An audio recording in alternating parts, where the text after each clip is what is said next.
All right, so today one of the ideas I have brewing around to share is about trauma, and particularly about after you heal trauma and like where do you go, right? I think a great way to get into this is talking about something that's happened collectively, which is the Epstein files have come out, right? And all of a sudden, we kind of see that the world that we understood was real was built on all this trauma, right? And once you start to see that it was built on all this trauma, the way that the world works feels very dangerous, right?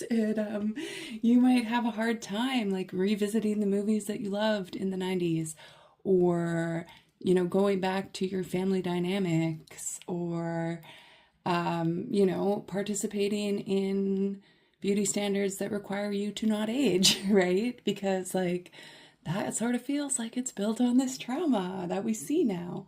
So where do we go with it, right? And this is a conversation that part of why I built Vibology is because we think we're being kind to people and we say and do things for each other that are actually really harmful. And so with the example of the diagrams, you can see that if I have learned to see that this was dangerous and this way of living has this danger attached to it, now let's say I'm whole, right? When I'm looking at that and you're telling me, come back in the bubble, this is the only way to be safe, it's super hard for me to believe you, right? Because I've actually learned that's unsafe. And if we present to people only coming back into what they have learned was unhealthy, it breaks us down, right? It makes us feel hopeless. There's nowhere for us to go and be whole.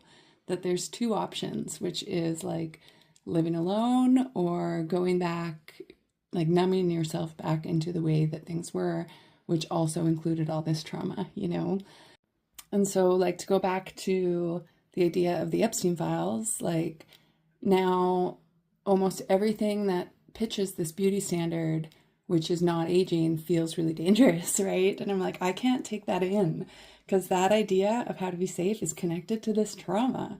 And so I can't enjoy some of the things that I used to enjoy. And going back into pretending that that's the only way to be and you don't see the trauma is exceptionally hard, right? You need to create a new place and we need a new culture that's not it doesn't have this secret drumbeat of this problem.